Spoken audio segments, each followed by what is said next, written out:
Imaginez un petit peu, non pas pour l'État, mais à l'échelle des communes, des départements et des régions, l'impact qu'ont les associations dans le fonctionnement des services publics. Énormément de services publics ne fonctionnent que parce qu'il y a un maillage, un partenariat, un réseau avec les associations locales, que ce soit pour le repérage des publics, que ce soit pour l'accompagnement des publics, que ce soit pour aller donner de l'information ou aller prendre contact avec une personne avec laquelle l'agent administratif, lui, ne peut pas avoir ce contact derrière son bureau. Si vraiment demain toutes les associations de France décident de dire écoutez, à un moment donné, il faut qu'on arrête. Ok, le monde a changé, la nation a changé aussi, le monde associatif n'est plus ce qu'il était, le monde politique n'est plus ce qu'il était au regard du citoyen que nous sommes. Parce que vous l'avez dit, hein, les gens n'ont plus confiance. Pourquoi est-ce que des jeunes ne votent pas pour le gouvernement? Les subventions que l'on peut aller rechercher n'existent que dans le cadre qui est défini par le politique et par le gouvernement. Il n'en existe pas d'autre. Ce qui fait que nous on est pris au piège.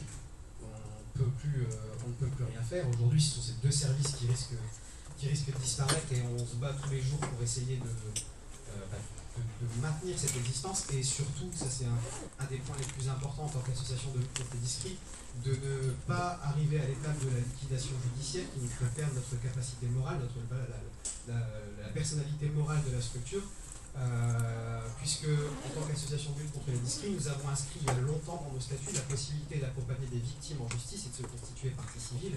Et la loi nous impose d'être à la fois une association contre les discrits, à la fois de l'avoir inscrit dans nos statuts et d'avoir déjà 5 ans d'existence pour pouvoir utiliser cette capacité. Si demain on disparaît, pendant les 5 prochaines années, même si on continue à se battre pour réimposer le cadre à tout le monde, c'est choisir un cadre, se l'imposer ensemble et le changer quand c'est nécessaire de le faire. Aujourd'hui, on a l'impression que le cadre existe, tout le monde ne l'a pas choisi, mais tout le monde le suit. Il faut qu'on se repose des questions. Et il faut qu'on interpelle, il faut qu'on se bouge, il faut qu'on construise ensemble. La logique d'appel à projet qu'on nous a imposée depuis une quinzaine d'années, elle peut avoir du sens.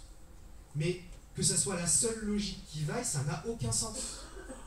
Rediscutons, repensons les choses. Et je le dis de manière convaincue parce que j'ai pu discuter avec des députés, avec des préfets, des sous-préfets qui finalement, même si politiquement ils ont un devoir de réserve, ils ne peuvent pas le dire, ils le pensent aussi. Ils le partagent. Donc à un moment donné, quand on est nombreux à se dire ça ne fonctionne pas, il n'y a pas qu'en mettant un gilet jaune sur un rond-point, il n'y a pas qu'en faisant 3 heures de queue à une station-service pour dire on en a marre, il y a aussi de dire on s'arrête, et si on entend, pas uniquement parce que parmi les électeurs il y a des racistes et autres, non, parce qu'il y a des gens qui ont perdu confiance, parce qu'il y a des gens qui ne savent plus à qui parler, et le monde associatif doit retrouver sa place pour permettre de recréer ce lien. Ce lien, c'est l'éducation populaire. Et pour faire ça, je pense aujourd'hui, moi c'est un des appels que je pose, il faut vraiment que les associations de France disent stop, à un moment donné, on arrête.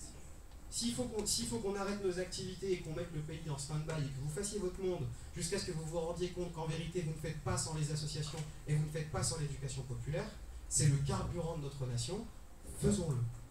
À ce moment-là, vous vous rendrez compte que si on veut réussir à avancer, parce qu'aujourd'hui c'est facile, on est autour de la table, on partage tous les mêmes valeurs, alors peut-être pas toujours sur la façon d'appliquer telle ou telle chose ou les moyens d'y arriver, mais on partage tous les mêmes valeurs, on parle entre convaincus, donc c'est assez facile, sauf que le pays et la nation ce n'est pas que nous, c'est aussi ceux qui ne sont pas d'accord, et si on veut construire ensemble,